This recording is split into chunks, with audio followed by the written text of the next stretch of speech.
सर्वप्रथम नमस्कार। आज मी माझ्या जीवनातील अत्यंत दुःखद प्रसंग म्हणजेच निरोप समारंभ म्हणजेच सहवास सुटला म्हणून सोबत सुटत नाही, सहवास सुटला म्हणून सोबत सुटत नाही, फक्त एवढा निरोप दिले नाते तुटत नाही, फक्त एवढा निरोप दिले नाते तुटत नाही।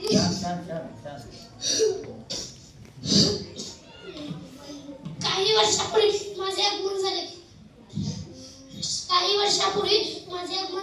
तेव्हा शाळा ही एक खेळ वाटतं, पण शाळा ही एक खेळ नाही तर आपल्याला घडवण्याची प्रेरणा आहे। विद्यार्थ्यांनो, आपल्याला घडवण्याची प्रेरणा आहे।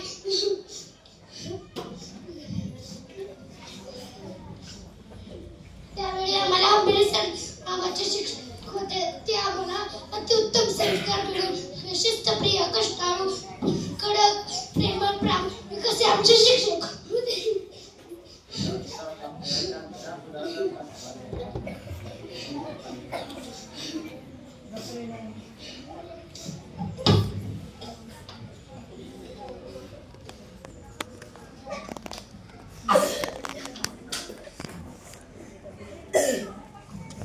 सर आम्हाला खेळवायचे, हसवायचे, रडवायचे, सर सगळेच विषय छान शिकवायचे, पण जेव्हा इतिहास व इंग्रजी शिकवायचे तेव्हा अक्षरशः इतिहासातील गडाला पण सिंह गेला हा धडा शिकवताना अक्षरशः सर्व विद्यार्थ्यांनी रडलो।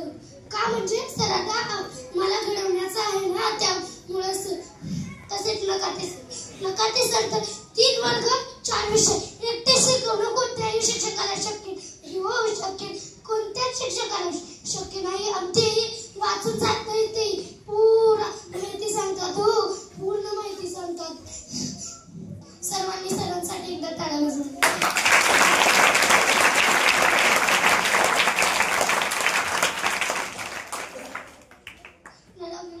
नरवणे मॅडमनी आम्हाला 10 सब्जेक्टपर्यंत संख्या येत होते, पण मॅडमनी 10 पर्व महापद्म पुढचंही शिकवलं।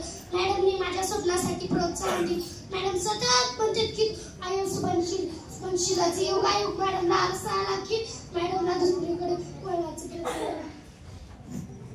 यानंतर गायकवाड सरांना येऊन 7 ते 8 महिने झालं, पण त्यांचं नाव सर काही खूप वर्षाचं आहे असं वाटतं। सरांनी एवढे इंग्रजी व्याकरण छान शिकवलंय की ते आम्हाला कधी विसरलंच नाही असं वाटतं।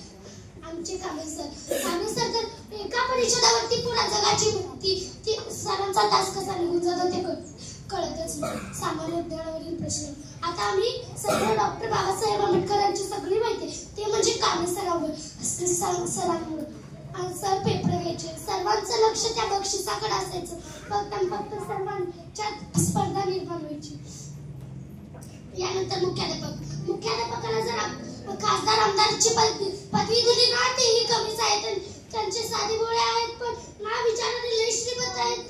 हो, विद्यार्थ्यांसाठी खायला अन्न कोणतेही शिक्षकाने म्हणजे कोणत्याही गावात कोणत्याही शाळेत पाहायला गेलं तर असा मुख्याध्यापक कुठंच नाही। जिथं मुख्याध्यापक जर पाहायला गेलं 15 ते 20 दिवसातून एकदा मुख्याध्यापक होतो।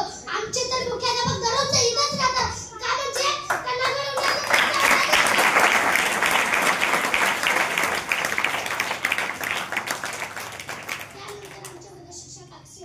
अक्षय सर जर आले नसते ना, आम्हाला गणिताचे विज्ञान कळलेच नसते,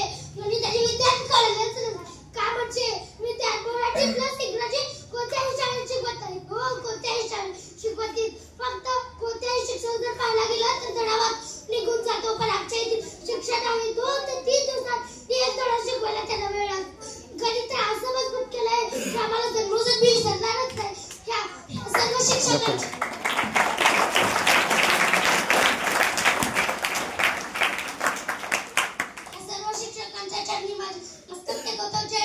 जेवढेही कौतुक केले सरांचे तेवढे कमीच आहे, जेवढेही कौतुक केले तेवढे कमीच आहे। सर्व शिक्षकांचे मनापासून आभार मानतो। आणि आमचे केंद्र प्रमुख हे खूप छान आहेत, वेळोवेळी येतात आणि सामान्य ज्ञानावरील प्रश्न विचारतात म्हणून, आणि त्यांनाही 2 केंद्र सांभाळणं कोणत्याही केंद्र प्रमुखाला सोपं नाही, म्हणून आमचीच शाळा जिल्हा परिषद जिंदाबाद, हीच शाळा म्हणून तरी सर्वांनी म्हणा की जिल्हा परिषद जिंदाबाद। अशी शाळा आपल्या तालुक्यात 3 नंबरला गाजलाय, अशी कोणतीही शाळा बघितली का? पासून कुठपर्यंत बघा बरं. शाळा गाजली कोणत्या शाळेचं ना नाही ना. महावचन चळवळीमध्ये जिल्ह्यातून द्वितीय क्रमांकाला श्रावणी शेट्टी आणि विभूती बिराजदार या दोन्हींचं आम्ही जर मनावर घेतलं असतं ना आमचा नंबर राज्यात आला असतं. आम्ही मनावर न घेता तेवढा आलाय आमचा नंबर. आमचीच शाळा डिजिटल बोर्ड आहे. पुन्हा शाळेचा सूट बूट पेराव असं मोफत कुठं मिळालंय का तुम्हाला? म्हणून इथे बोलतो एवढंच.